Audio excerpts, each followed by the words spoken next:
بسم اللہ الرحمن الرحیم الحمد للہ والصلاۃ والسلام علی رسول اللہ۔ السلام علیکم ورحمۃ اللہ وبرکاتہ۔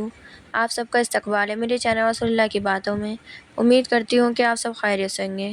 خدا ہم تمام کو سلامت رکھے۔ آج ہم بات کریں گے صدقہ فطر کے فضائل اور مسائل کے بارے میں۔ روزے دار کتنی بھی کوشش کرے، روزے کے درمیان میں کمی اور کوتاہی تو ہو ہی جاتی ہے، جیسا کہ بے فضول باتیں کرنا اور فضول کاموں میں مشغول رہنا۔ ان سب چیزوں سے نہیں بچ پاتے۔ اسی وجہ سے جو ہماری کوتاہیاں ہوتی ہیں، ان کے لیے شریعت نے رمضان مبارک کے ختم پر صدقۃ الفطر کا حکم دیا ہے۔ اور صدقہ کرنے کی ایک فضیلت یہ بھی آتی ہے کہ صدقۃ الفطر کرنے سے روزے دار کے روزے کی قبولیت کی امید اور بھی زیادہ بڑھ جاتی ہے۔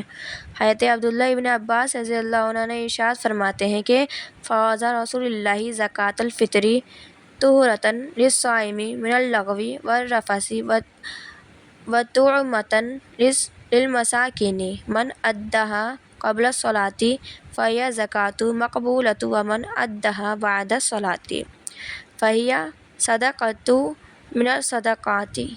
یہ حدیث ابو داؤد شریف کی ہے۔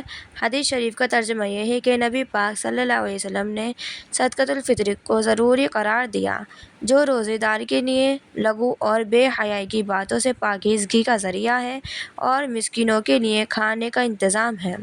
جو شخص اسے عید کی نماز سے پہلے ادا کرے تو یہ مقبولیت زکوٰۃ ہوگی، اور جو اسے نماز کے بعد ادا کرے تو یہ عام صدقات میں سے ایک صدقہ ہوگا۔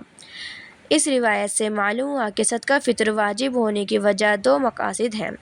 پہلے مقاصد روزے میں جو کوتاہیاں ہوتی ہیں ان کی تلافی، اور دوسرا مقاصد امت کے مسکینوں کے لیے عید کے دن رزق کا انتظام ہو جاتا ہے، تاکہ وہ بھی اس دن لوگوں کی خوشیوں میں شریک ہو سکیں۔ اور جو شخص عید کی نماز سے پہلے صدقہ فطر دے دے تو اس کی سنت بھی ادا ہو جائے گی، اس لیے اس کا اہتمام ہونا ضروری ہے۔ اور جو مالدار اور جو استطاعت رکھتے ہیں صدقہ فطر کرنے کی، تو ان مسلمان کو چاہیے کہ وہ صدقہ فطر وقت سے ہی ادا کرنے کا اہتمام کریں، جیسا کہ حدیث شریف میں فرمایا گیا ہے کہ نماز عید سے پہلے صدقۃ الفطر ادا کرنے کا ثواب زیادہ ہے۔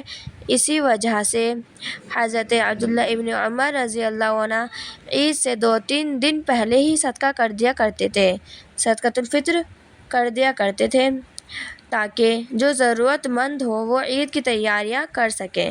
صدقۃ الفطر دینے کی بہت ہی اہمیت اور فضیلت رکھی ہے، اور اس کی مقدار بھی زیادہ نہیں ہے، لیکن افسوس کی بات یہ ہے کہ آج کے مسلمان اس سے محروم ہو جاتے ہیں، اور جو ادا کرتے ہیں وہ وقت سے ادا نہیں کرتے، جبکہ صدقۃ الفطر کرنا واجب ہے صاحب نصاب شخص پر۔ اس کا اہتمام ضروری ہے، اس کی ادائیگی ساقط نہیں ہو سکتی، اس لیے اگر کسی نے ادا نہیں کیا وقت سے تو بعد میں بھی اس کی ادائیگی ضروری ہے، یہاں تک کہ اگر اسے موت بھی آ گئی تو اس وقت بھی اس کی وصیت ضروری ہے۔ البتہ اس صدقۃ الفطر کے وقت سے ادا کرنے کی بڑی ہی فضیلت اور فوائد ہیں، اور جو صاحب نصاب نہ ہوں لیکن ان کے پاس گنجائش ہے صدقۃ الفطر کرنے کی، تو اس کے لیے اس سے بڑی فضیلت اور فائدہ کیا ہی ہو سکتا ہے۔ چنانچہ زکوٰۃ کی طرح صدقۃ الفطر بھی ہر ایک کے ذمہ واجب نہیں ہوتا، بلکہ اس کے ایک نصاب مقدار ہے۔ جس شخص پر زکوٰۃ فرض ہے اس پر صدقہ فطر بھی واجب ہے، اور صدقۃ الفطر کا نصاب وہی ہے جو قربانی کا ہے، اس لیے جس شخص پر قربانی واجب ہے اس پر صدقۃ الفطر بھی واجب ہے۔ یہ بھی بات یاد رکھیں کہ صدقۃ الفطر مالدار شخص پر واجب ہے، اور جو استطاعت رکھتا ہو لیکن وہ مالدار نہ ہو تو اس کو بھی زکوٰۃ ادا کرنی چاہیے۔ اللہ پاک ہم تمام کو شریعت کی صحیح سمجھ عطا فرمائے۔ السلام علیکم ورحمۃ اللہ وبرکاتہ۔